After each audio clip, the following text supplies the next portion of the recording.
Everyone আসসালামু আলাইকুম। বর্ণমালা অনলাইন একাডেমিতে তোমাদের সকলকে স্বাগতম। তো আমরা পড়ছিলাম অষ্টম শ্রেণীর বিজ্ঞান চতুর্থ অধ্যায়। চতুর্থ অধ্যায়ের প্রথম পার্টে আমরা এই পর্যন্ত পড়েছি, অর্থাৎ বুলবিল পর্যন্ত পড়েছি।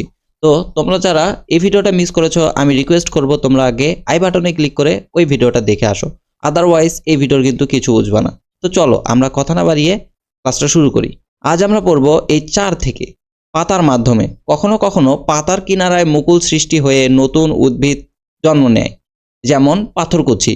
এই পাথরকুচি গাছে কি হয় জানো? পাথরকুচি গাছে তোমার এর পাতার কিনারা থেকে এই নতুন উদ্ভিদের সৃষ্টি হয়, অর্থাৎ মুকুল সৃষ্টি হয়, সেখান থেকে নতুন উদ্ভিদ জন্মায়। তো এই যে পাথরকুচি গাছে কিভাবে মুকুল বা নতুন উদ্ভিদের সৃষ্টি হয় আমরা এটা দেখি। এই যে পাতার কিনারাগুলো, এই যে কিনারাগুলো থেকে দেখো নতুন উদ্ভিদের সৃষ্টি হয়েছে, এই যে নতুন উদ্ভিদগুলো জন্ম নিয়েছে। তো এভাবেই কিন্তু পাথরকুচি উদ্ভিদের নতুন উদ্ভিদের সৃষ্টি হয়। এরপর দেখো কি বলেছে, এতক্ষণ যেসব প্রক্রিয়ার কথা বলা হলো তা প্রাকৃতিকভাবেই ঘটে, অর্থাৎ এই যে শুরু থেকে আমরা পড়ছি না, শুরু থেকে যে আমরা পড়ছি এগুলো সব প্রাকৃতিকভাবে ঘটে। অঙ্গজননে উৎপাদিত উদ্ভিদ মাতৃ উদ্ভিদের মতো গুণ সম্পন্ন হয়, অর্থাৎ মাতৃ উদ্ভিদের যে গুণগুলো থাকবে এই অঙ্গজননের ক্ষেত্রে এই যে নতুন যে উদ্ভিদ সৃষ্টি হবে সেটাতেও সেম গুণ থাকবে। এর ফলে কোনো নতুন বৈশিষ্ট্যের সমাবেশ ঘটে না। উন্নত গুণসম্পন্ন অর্থকারী ফসলের ক্ষেত্রে তাই অনেক সময় কৃত্রিম অঙ্গজনন ঘটানো হয়। কিসের জন্য আমরা নিচে পড়ে বুঝবো। কৃত্রিম অঙ্গজনন ভালো জাতের আম, কমলা লেবু, পেয়ারা ইত্যাদি গাছের কলম করতে তোমরা দেখেছ। কেন কলম করা হয় তা কি ভেবে দেখেছো? যেসব উদ্ভিদের বীজ থেকে উৎপাদিত উদ্ভিদের ফলন মাতৃ উদ্ভিদের তুলনায় অনুন্নত ও পরিমাণে কম হয়, সাধারণত সেসব উদ্ভিদে কৃত্রিম অঙ্গজননের মাধ্যমে মাতৃ উদ্ভিদের বৈশিষ্ট্য সংরক্ষণ করা হয়।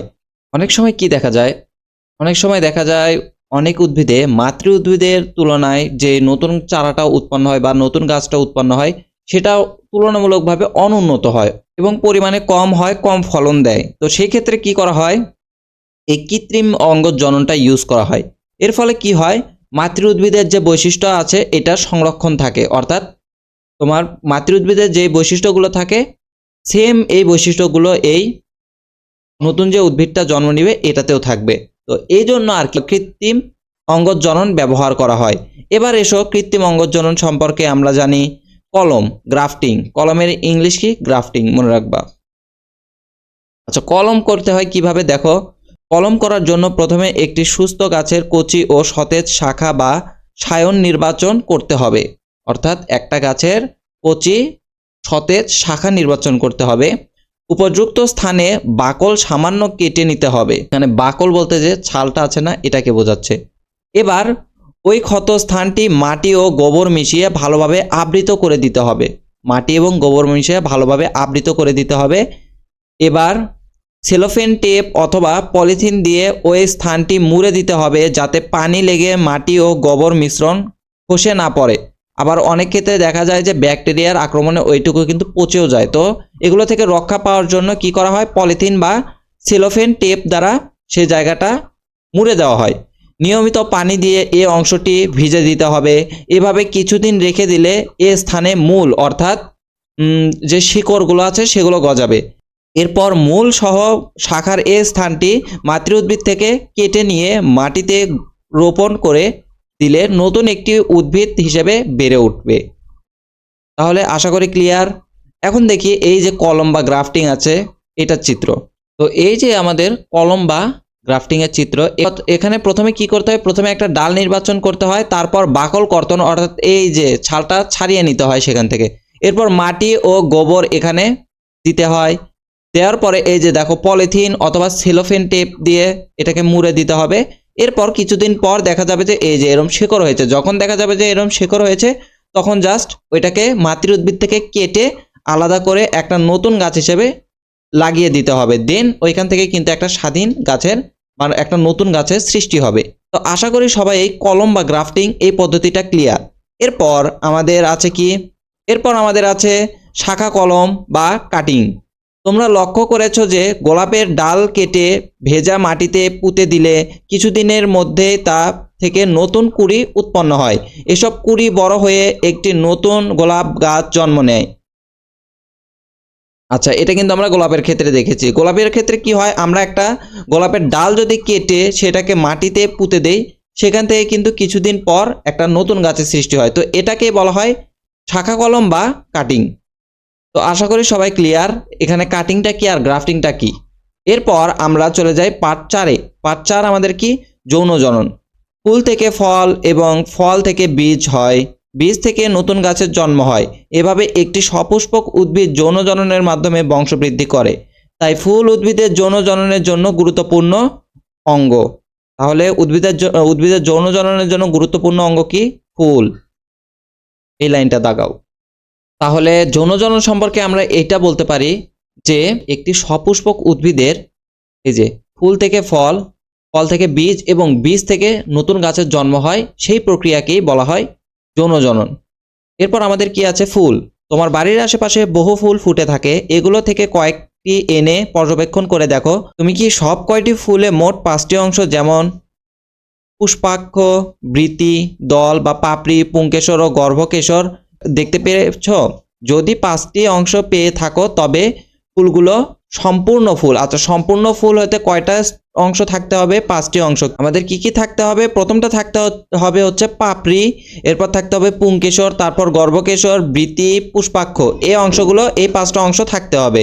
আর যদি কোনোটিতে এই 5টি অংশের মধ্যে একটি বা দুটি অংশ না থাকে তবে ফুলগুলো হবে অসম্পূর্ণ ফুল। কখনো কখনো ফুলে এই 5টি অংশ ছাড়াও বৃতি নিচে একটি অতিরিক্ত অংশ থাকে, এটাকে বলা হয় উপবৃতি। জবা ফুলে এই উপবৃত্তি দেখা যায়, উপবৃত্তিও থাকে। আচ্ছা, আমি দেখিয়ে দিচ্ছি উপবৃত্তিটা কি। আচ্ছা, এই যে এখানে আমরা এই চিত্রটা দেখলে বুঝতে পারবো যে এখানে যে অংশটা আছে এগুলো হচ্ছে পাপড়ি, এগুলো তো আমরা চিনি। এরপর এই যে বৃতি, এরপর ডাটা, ডাটা তো চিনি। এই যে গর্ভাশয়, গর্ভমুণ্ড, এরপর পুংস্তবক, এই যে উপবৃত্তি, এইটা হচ্ছে উপবৃত্তি, অর্থাৎ বৃত্তির নিচে থাকে যে অংশটা তাকে বলা হয় উপবৃত্তি। আশা করি সবাই ক্লিয়ার। এরপর আমাদের কি বলেছে, আবার কোনো কোনো ফুলে বৃন্ত থাকে, এগুলো সবৃন্তক ফুল, এবং যে ফুলগুলোয় বৃন্ত থাকে না সেগুলো অবৃন্তক ফুল। তাহলে যেগুলোতে বৃন্তক থাকে সেগুলোকে কি বলা হয়, সবৃন্তক ফুল। যেগুলোতে বৃন্তক থাকে না সেগুলোকে বলা হয় অবৃন্তক ফুল। এখন বৃন্তটা কি সেটা দেখি। এই যে বৃন্তক, বৃন্তটা কি, বৃন্তটা হচ্ছে ডাটা। বৃন্তর আরেক নাম কি, ডাটা। অনেকগুলো ফুলে কিন্তু ডাটা থাকে, এরকম লম্বা ডাটা থাকে, সেগুলোকে বলা হয় সবৃন্তক ফুল। আর যেগুলো ফুলে এরকম লম্বা ডাটা থাকে না সেগুলোকে বলা হয় অবৃন্তক ফুল। আশা করি সবাই ক্লিয়ার। এরপর ফুলের বিভিন্ন অংশ, বৃত্তি, এগুলো আমাদের পড়তে হবে কিন্তু একটা। এই অধ্যায় থেকে এই প্রশ্ন কিন্তু আসে যে একটি আদর্শ ফুলের চিত্র আঁকো এবং এর বিভিন্ন অংশের কাজগুলো বর্ণনা করো। তো আমরা এটা মুখস্থ করব। বৃতি, সবচেয়ে বাইরের স্তবককে বৃতি বলে। ফুলের সবচেয়ে বাইরের স্তবককে কি বলে, বৃতি বলে। সাধারণত এরা সবুজ রঙের হয়। বৃতি খণ্ডিত না হলে সেটি যুক্ত বৃতি, কিন্তু যখন এটি খণ্ডিত হয় সেটি বিযুক্ত বৃতি বলে। তাহলে বৃতি খণ্ডিত হলে তাকে কি বলে, সেটিকে বলে যুক্ত বৃতি। আর বৃতি যদি খণ্ডিত হয় তাহলে সেটাকে বলে বিযুক্ত বৃতি। এর প্রতি খণ্ডকে বৃত্তাংশ বলে। বৃতি, এই যে কাজটা কি, বৃতি ফুলের অন্য অংশগুলোকে বিশেষত কুড়ি অর্থাৎ কি বোঝায়, কুড়ি অর্থ বোঝায় হচ্ছে পাপড়ি অবস্থায় রোদ, বৃষ্টি ও পোকামাকড় থেকে রক্ষা করে। এই যে কুড়ি বা এই যে পাপড়ি অবস্থায় এই বৃতি ফুলকে কিভাবে রক্ষা করে আমি দেখিয়ে দিচ্ছি। তো প্রিয় শিক্ষার্থীরা, এখানে দেখেন এই যে একটা গোলাপ ফুলের কুড়ি অর্থাৎ পাপড়ি, সেই পাপড়িকে এই যে বৃতিটা ঢেকে রেখেছে। অর্থাৎ এটা যখন গোলাপ ফুল বা কোনো ফুল পাপড়ি অর্থাৎ কুড়ি অবস্থায় থাকে তখন কি করে, পোকামাকড়, তারপর রোদ, বৃষ্টি এগুলোর হাত থেকে এই কুড়িটাকে রক্ষা করে। তো আশা করি সবাই এখন ক্লিয়ার। এরপর আমাদের কি আছে, আমাদের আছে দলমণ্ডল। এটি বাইরের দিক থেকে দ্বিতীয় স্তবক, অর্থাৎ বাইরের দিক থেকে দ্বিতীয় স্তবক কি, দলমণ্ডল। কতগুলো পাপড়ি মিলে দলমণ্ডল গঠন করে। এর প্রতিটি অংশকে পাপড়ি বা দল বলে। এর প্রতিটি অংশকে কি বলে, পাপড়ি বা দল বলে।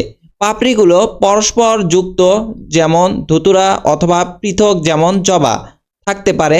এরা বিভিন্ন রঙের হয়। আচ্ছা, এই যে দলমণ্ডলটা কাকে বলে, এই যে দেখেন একটা পাপড়ি, এই পাপড়ি একটা একটা থাকলে এটাকে বলা হচ্ছে পাপড়ি বা দল। আর যখন অনেকগুলো একসাথে থাকে, এই যে দেখেন এখানে কয়টা আছে, এখানে আছে 1 2 3, এরকম যখন অনেকগুলো একসাথে থাকবে তখন তাকে দলমণ্ডল বলে। আশা করি সবাই ক্লিয়ার। আচ্ছা, এই দলমণ্ডলের কাজ কি এখন আমরা সেটা দেখি। দলমণ্ডল রঙিন হওয়ায় পোকামাকড় ও পশু পাখি আকর্ষণ করে এবং পরাগায়ন নিশ্চিত করে। এরা ফুলের অন্য অংশগুলোকে রোদ বৃষ্টি থেকে রক্ষা করে। পুংস্তবক, তাই না? এখানে আমাদের বলেছিল পুংস্তবক বা পুংকেশর। এটি ফুলের তৃতীয় স্তবক। এই স্তবকের প্রতিটি অংশকে পুংকেশর বলে।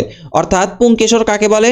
এই যে প্রতিটা যে অংশ দেখছেন এখানে, এই যে এটা একটা পুংকেশর, এটা একটা পুংকেশর, এটা একটা পুংকেশর, এটা একটা পুংকেশর, এটা একটা পুংকেশর। অর্থাৎ এই যে সিঙ্গেল সিঙ্গেল যে অংশগুলো, এর এক একটাকে বলা হয় পুংকেশর। আর এরপর এখানে কি বলা আছে? পুংকেশরের দণ্ডের মতো অংশকে পুংদণ্ড এবং শীর্ষের থলির মতো অংশকে পরাগধানী বলে।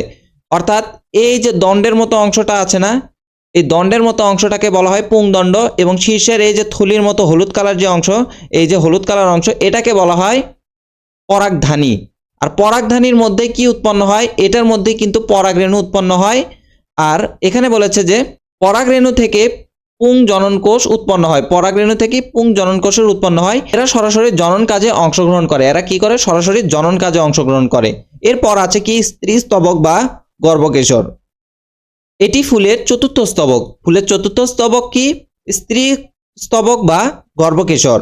এক বা একাধিক গর্ভপত্র নিয়ে একটি স্ত্রী স্তবক গঠিত হয়। এক বা একাধিক গর্ভপত্র নিয়ে একটি স্ত্রী স্তবক গঠিত হয়। একের অধিক গর্ভপত্র সম্পূর্ণভাবে পরস্পরের সাথে যুক্ত থাকলে তাকে যুক্ত গর্ভপত্রী, আর আলাদা থাকলে তাকে বিযুক্ত গর্ভপত্রী বলে। একটি গর্ভপত্রের তিনটি অংশ থাকে। কি কি? গর্ভাশয়, গর্ভদণ্ড, গর্ভমুণ্ড। গর্ভাশয়ের ভিতরে গর্ভাশয়ের ভিতরে ডিম্বক উৎপন্ন হয়। তাহলে ডিম্বক কোথায় উৎপন্ন হয়? গর্ভাশয়ের ভিতরে ডিম্বক উৎপন্ন হয়। ডিম্বক স্ত্রী জননকোষ বা ডিম্বাণু সৃষ্টি করে। ডিম্বকে স্ত্রী জননকোষ বা ডিম্বাণু সৃষ্টি হয়। এরা পুংস্তবকের মতো সরাসরি জনন কাজে অংশগ্রহণ করে। এখন আমরা আগে এই যে গর্ভাশয় কাকে বলে, গর্ভদণ্ড কাকে বলে ও গর্ভমুণ্ড কাকে বলে, এরপর দেখবো যে স্ত্রী স্তবক কাকে বলে। প্রিয় শিক্ষার্থীরা, এখন আমরা এই চিত্রটা লক্ষ্য করি। এখানে এই যে এই দণ্ডটা আছে না, এই দণ্ডের মতো অংশকে বলা হয় হচ্ছে গর্ভদণ্ড। কি বলা হয়? গর্ভদণ্ড। এরপর এই যে উপরের যে অংশটা, উপরের এই যে এই অংশটা, এই অংশটাকে বলা হয় গর্ভমুণ্ড। কি বলা হয়? গর্ভমুণ্ড। এরপর এই যে নিচে যে অংশটা, এই যে গোল অংশটা, এই গোল অংশটাকে বলা হয় গর্ভাশয়। আর আমরা তো জানি এই যে এই অংশগুলোকে কি বলে? এই অংশগুলোকে বলা হয় পুংস্তবক। কি বলা হয়? পুংস্তবক। আর স্ত্রী স্তবক কাকে বলে? এই পুরো অংশটাকে কি বলা হয়? স্ত্রী স্তবক বলা হয়। তো আশা করি সবাই এখন ক্লিয়ার।